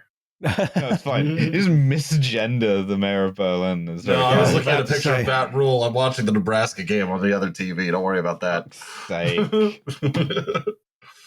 How old is this person? Give me 24 years old. It's a 30, hard please, 24. 30. I can 30, see come on, somewhere 30. between 40 and 65. Yeah, so she's 43 when she's elected in these pictures, and she look. I mean, the joke is that she's like Berlin Social Democrat, but she looks like and has the politics of the like CDU Minister of Agriculture of like Hessen. Why? It's like, imagine for our UK listeners, imagine Lisa Nandy. For our US listeners, imagine Ooh. Amy Klobuchar. But Yeah. like Amy Klobuchar is mayor of Portland. Ugh. fun. Weird. Most cursed timeline. No, take it back. And so, Take oh it no, back, it gets bud. more Take cursed. it back, bud. More cursed. So she becomes mayor of Berlin. Now, at the same time she becomes mayor of Berlin, she wins barely, and the red-green coalition of Michael Müller continues under her leadership unhappily. She doesn't want to do it, but she's sort of forced into doing it, mostly because her own members don't want to. Like, Berlin SPD has a very left-wing base and an extremely right-wing upper layer. I don't know any parties like that. I know. Certainly no social democratic ones. No. Now, at the same time that she wins, Berlin passes 60-40, a ballot initiative to forcefully expropriate private landlords who own more than 3,000 flats and turn this all into social housing again. Okay. What a good I idea. heard about this one. Yeah, and so she makes a deal because the Greens kind of want to do it, but not really. Die Linke, the left, are the good party, and they do want to do it, and she does not want to do it. And so she makes a committee that's going to study the possibility. And the committee just came out with a report saying it's possible, but we have to do the 2021 election again. What? Because the Berlin SPD is as incompetent as the Berlin CDU is corrupt. And so they somehow fucked up the 2021 election so badly that we have to redo it. What? And because the SPD fucked up so badly, and because the SPD is led by this ideology-less Bro, what? conservative No, person, back up. How do you fuck up an election so bad you get a do-over? wait for it, the current poll leader in the redo of this election is, drumroll please, the CDU, which is... I am so mad right now. I'm so confused. The worst bag fumbling in electoral history. And the CDU has run a campaign of being even more racist than normal. Oh, so no. Every year in Berlin, on New Year's Eve, the city turns into a fireworks war zone. And actually, I the see CDU already the way this is going. The CDU makes a big show about how they don't want to ban fireworks because fireworks on New Year's Eve is a great German tradition.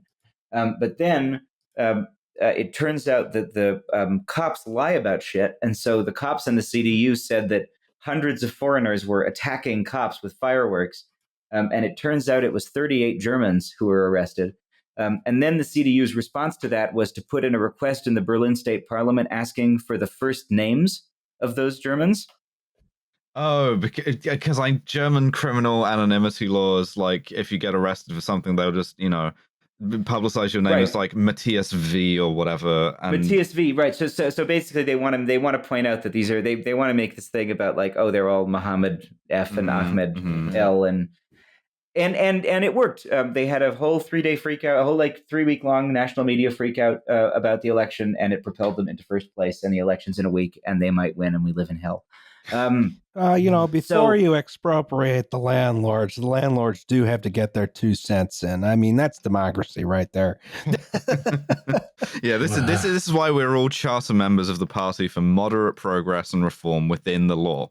Yes. Chairwoman Alice Caldwell the Kelly. party of the which that is the Christian Democratic Union.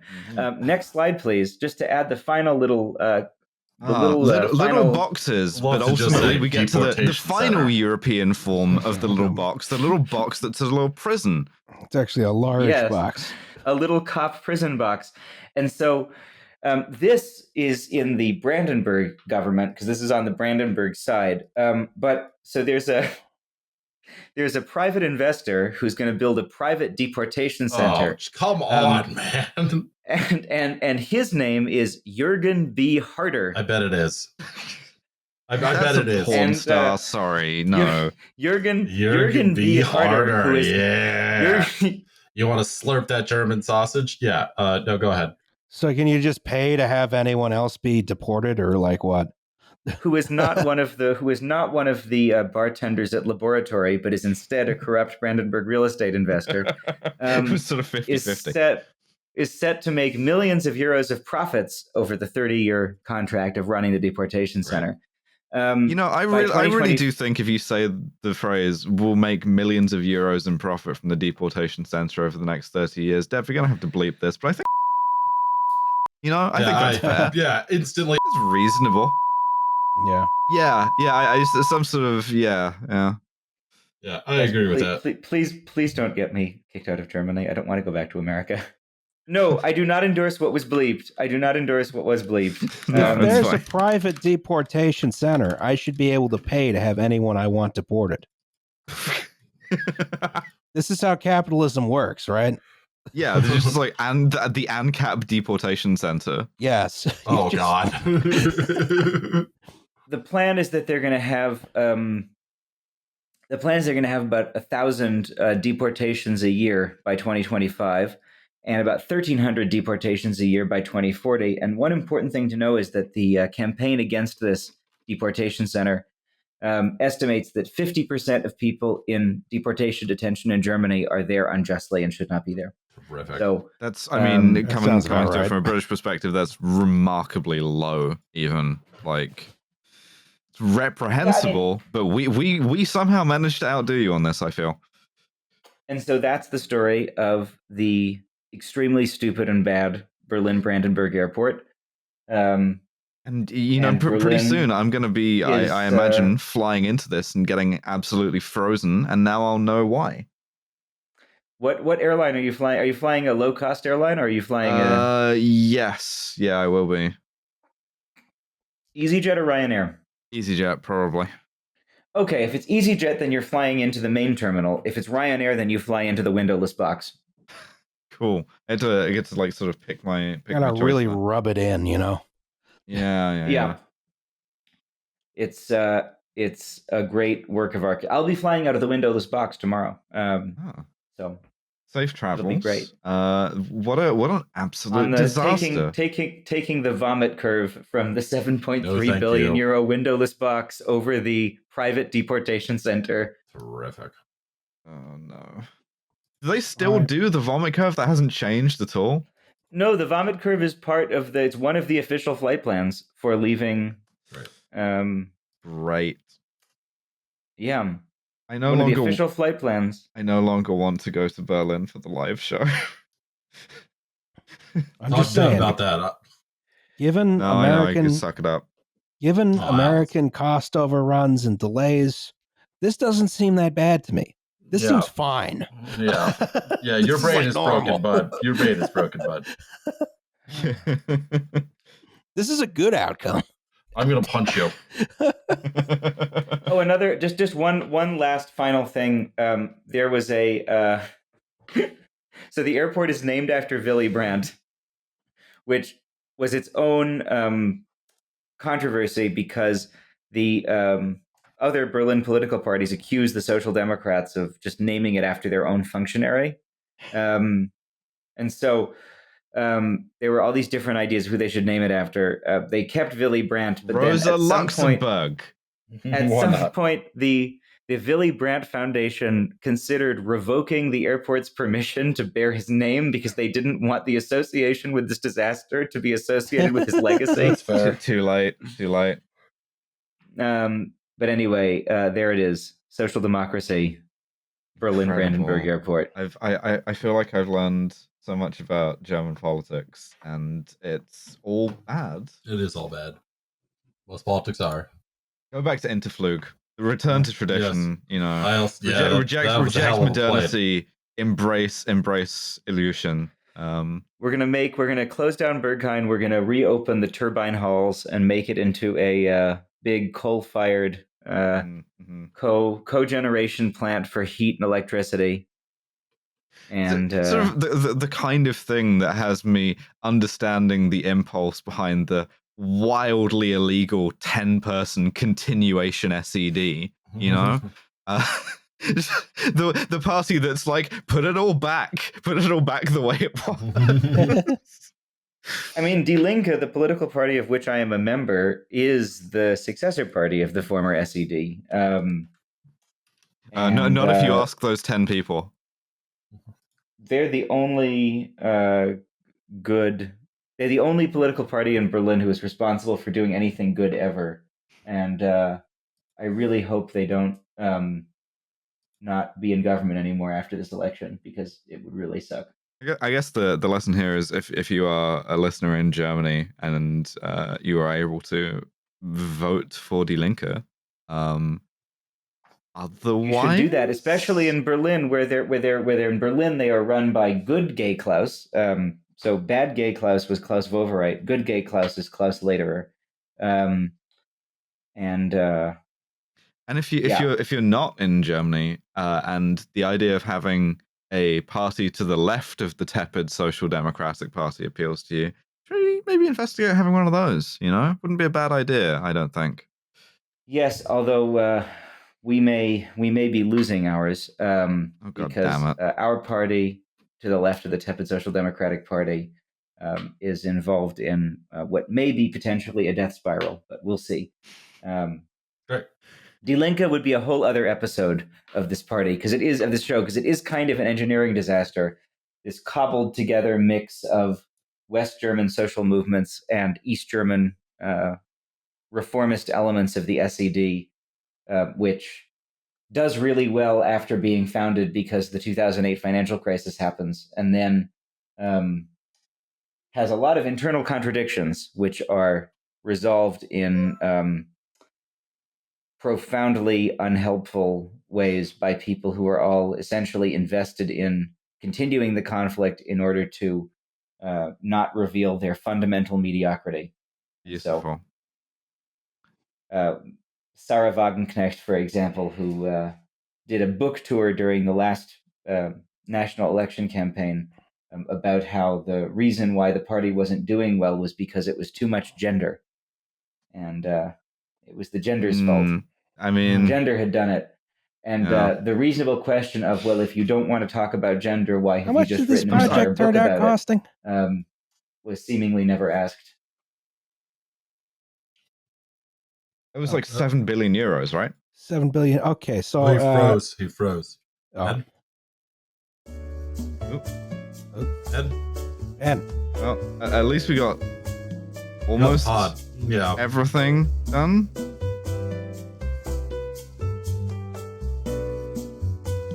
There he's green. There he is. There he is. There he is. There you go. Is he I'm back? here. Again. So, Hi, Ben. did we get that audio, or am I going to need to? You cut out immediately after I asked how much the project actually cost. Great. So I'll come in now.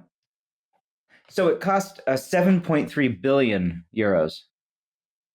I was just going to say that's actually I just ran the conversion cost, and I was like, wow, that's a lot cheaper than East Side Access in New York was, which was just reusing an existing tunnel and doing a little bit of extra tunneling.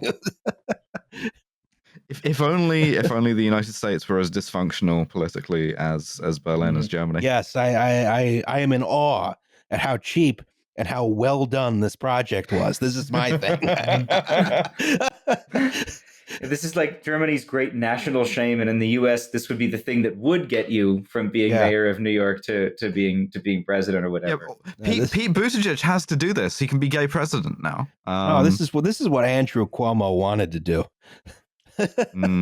Oh God! I went back to New York. So I lived in New York, and I remember old Penn Station. And I went back and I saw new Penn Station. And the thing that they don't tell you about new Penn Station, they tell you that it's a. They tell you the building is shitty, and they tell you there's no place to sit. What they don't tell you is that whole building is full of weird Andrew Cuomo shit.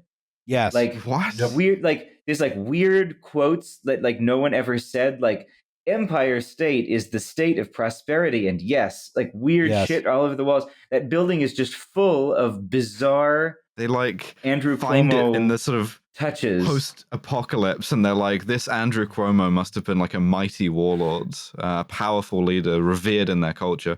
The thing is, the LCD screens are not going to last that long. How much did Moynihan cost? Famously, they only last 7 years, right? Mm-hmm. Yeah, I mean, the line on Penn Station ultimately is under communism, you had somewhere to sit. Yes. Okay, that was only $1.6 billion. So that was 1/7 of this, 1/6. 1/6, 1/7, 1/7 of this airport. And again, Moynihan Station, okay, it wasn't a whole new building, but it was. They just put an atrium in an existing building. Right, but it is at least in the center of New York City and involves doing things under New York City, as opposed to this airport, which I will repeat is a 30 million passenger a year mid-size airport, which is built in the middle of an empty field, which is flat. And one of the runways is already built. You got to go all the way to the back of the Walgreens and then push a button to call a staff member to get a train beer. That's ridiculous. At Moynihan Train Hall. It's all get smart shit. Can we do Safety Third? I've been podcasting for 5.5 hours. Yeah, we can do that. Thank you. Did we ask, what did we learn? No, we didn't learn anything. Be more like Germany, form a sort of left-wing political party, try not to have it tear itself apart under the weight of its internal contradictions. What we learned is that Germany is the good country, which does good capitalism, and everything is efficient and excellent. And Angela Merkel was great. And das ist auch gut so. Und das ist auch gut so. The worst embarrassment of a European infrastructure project is still cheaper than an exemplary American one. All right. This is not Stuttgart 21, which is the new train station in Stuttgart. People have mentioned that to us before. Yeah. Yes. Still not done. Take a look at that someday. Again, it would go a lot slower in America. All right. Let's do that eventually. Yeah. Let's do safety. We have a segment on this podcast called Safety Third. Shake hands for danger. Sorry, I jumped the gun a little bit there. But also I don't want to take it again. Hold on, let me bring up the notes here. Greetings from ellipses, Idaho. Hey. So sorry. No, I don't shoot up smack. That's not a track mark there on my arm. I donate platelets. Cool. It's like the Bondo for your blood. I have one of the blood types that doesn't play well with others, so it's more useful to donate only this component and donate it more often. Sometimes they also extract plasma when they need it, just not the flaming kind, the boring blood kind. You see, I am not allowed to donate blood because I will not lie to the government and tell it that I'm monogamous. Yeah, nor should you. No. This is true. To get at those platelets, I get strapped to a centrifuge. Sorry, what? Not my. What sort of James Bond bullshit? We're gonna put you in the fucking wiggler, and we're gonna wiggle the platelets out of you. This is normal. This is healthy. No, I mean not my entire body, like an astronaut in training, but they stick a needle in me and send my blood into the machine that separates it, extracts the desired part, They got me on a spin cycle and shit. and returns the rest. I didn't know this, actually. I thought if you donated platelets or something like that, they just took the blood anyway. But I guess, okay, they give you the rest of it back. It's a good deal. You get like cash back. Yeah. Yeah. 10% on every eligible purchase. Yes. These machines are a single venipuncture system, so they both draw and return via the same very large needle. Weird I fluid don't like dynamic that. shit. I don't like that. Yeah. It makes you want to taunt those poorly endowed vaccine shots, right? You know, where you ask, are you in yet? Jesus Christ. That was my experience getting the first vaccine. Second vaccine, I noticed it, though. Now, it sure beats the other setup where you have a needle in each arm that I've heard of. At least for the 1.5 hour plus procedure, I have a free hand to eat snacks and skip through irritating self-promoting ads on the video I'm watching. Yeah, I find it. Maybe I'm too much of a like millennial or whatever, and I'm on my phone. But I think if I don't have use of either of my hands, and you ask me to like lie there for an 1.5 hours, I simply accept my death after about 10 minutes. Yeah, that sounds about right to me. On one visit, I can't be on my phone. I can't read my little military history Wikipedia articles to keep myself calm. No, sorry. On one visit, the phlebotomist was a guy I hadn't seen before. He got me in the chair and prepped up the insertion weird site. Barcode tattoo on the back of his head. I had donated a number of times previous to this, so I noticed that something seemed off. It really seemed that he was sticking that needle in way sooner than in my previous visits. Usually, that machine has to whir and spin its little dial-looking things for a while before it's jabbing time. I don't like that it's jabbing time. Yeah. Alas, I wasn't mindful enough to raise concern about this. Me in any medical situation. Yeah, it's probably fine. It go away on its own. They're the experts. You're not doing anything wrong. I trust the medical professional most of the time. I was brave for the doctor. I want a sticker and a lollipop. Yep. The needle went in, and as the machine spun up, there was a strong and audible vibration at the puncture site. No. You may rightly guess that this does not usually happen. You're getting like a notification. That's not good. Yeah. I think, I recall he tried to make adjustments and retry it, but the same thing happened again. Needless to say, the donation was canceled. That's fine. I mean, like, no harm, no foul. Yeah, it's probably fine. You know, they disconnected me, and I headed to the canteen, disappointed. Hopefully, some little kid with cancer wasn't going to be even more disappointed.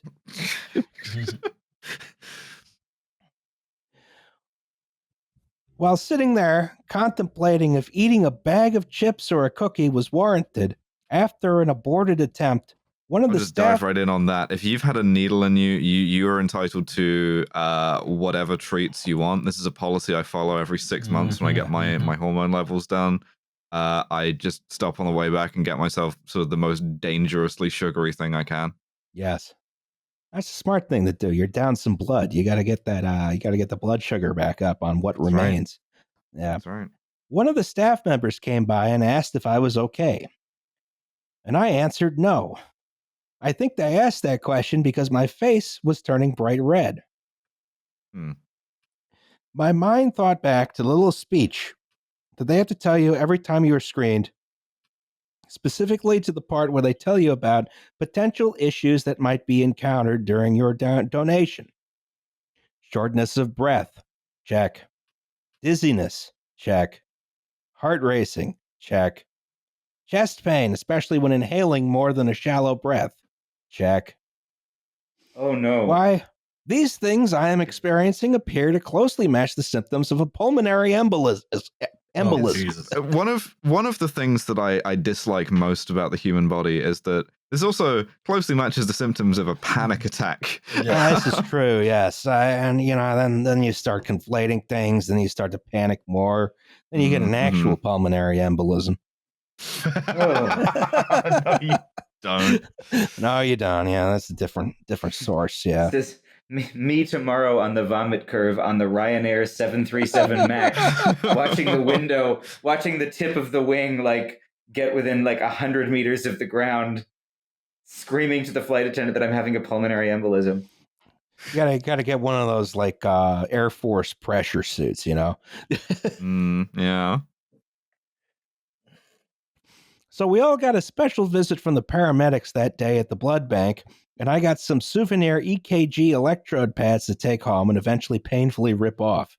Ah, I hope you don't have a lot of body hair, because that's yeah. Ooh, got to do it quick. Oh.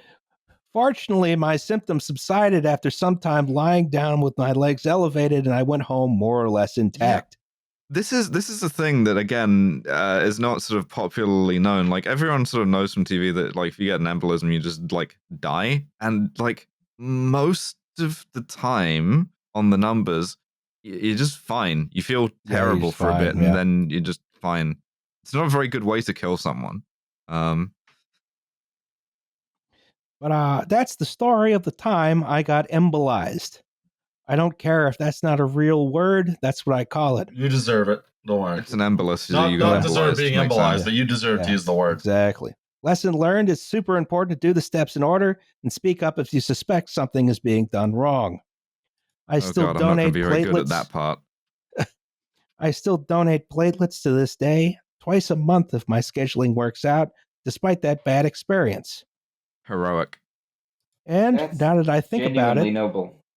I don't think I ever saw that one phlebotomist again. Yeah, they killed him. he's gone. He's in like 250 different blood bags at this point. They gave him the embolism. That phlebotomist is now working on Needle Night at Laboratory. Yeah. By the way, you should always obey the cautionary instructions they give you, like don't do heavy lifting the same day you donated, because performing a self-KO in front of your parents after moving a sofa is very embarrassing. Thank you to our writer, the Blood Dumbass. Yeah. I say that affectionately, but like, that's more sort of blood-related mishaps than most people experience in their entire lives. Yeah, I was about to say that. Yours truly, an Idaho Prince of Platelets. I hated it when I thought of it, but I'm still putting it in here. Well, thank you for your service. Yes. Thank you. We made it through. Yeah, we made it through. No one fainted. Safety third. Yes, that was safety third. Shake hands with danger. Our next episode is Chernobyl. Does anyone have any commercials before we go? Yeah, if the people want more Ben, where can they find more Ben? Where can they find more Ben? If people want more Ben, you can listen to my podcast that I do with Hugh Lemmy, which is called Bad Gays. It's a podcast about gay disasters in history without slides. It's really good. It's about evil and complicated queer people in history. We are just about to make our sixth. We're in the middle of making our sixth season, so it will be premiering around when you hear this episode. So check us out. And we have 5 seasons worth of episodes, and we have a book that you can buy from Verso called Bad Gays, A Homosexual History, referred to as a tour de force by the Washington Post. And delightful. You can find me on Twitter at Ben Writes Things, because that's what I do. And you can also find me tomorrow at Berlin-Brandenburg Airport in the windowless box. Preparing to die on a 737 MAX flown by Ryanair's Maltese subsidiary, Air Malta, which they have. Oh my God! Which they have because that's where they can pay the flight attendants Maltese minimum wage. Not making any sense, you know. Getting ready to take the vomit curve to fly to London Stansted Airport. Well. Ben, thank you so much for coming on. It's been an absolute delight. We've all learned a lot. From my last public appearance. We'll put a little in memoriam thing up at the end. Actually, I think that's going to be funny to do, so we'll just do that anyway, regardless of if you die. Listen to Bad Guys, buy the book. support us by subscribing to our Patreon. We do bonus episodes. Next one is going to be on. What is the next one going to be on? We were going to do Frank Furness. Yeah. Philadelphia probably architect Frank Furness. All right, it's going to be that whenever that happens. In the meantime, thank you for watching, listening. Or listening, whichever. Yeah, I was about to that. You seemed oddly quizzical on that one. I feel oddly quizzical, but that's because the madness is starting to set in. Right. We apologize for you watching. we apologize for this disappointing outcome. Yes. And resolve to do better in future.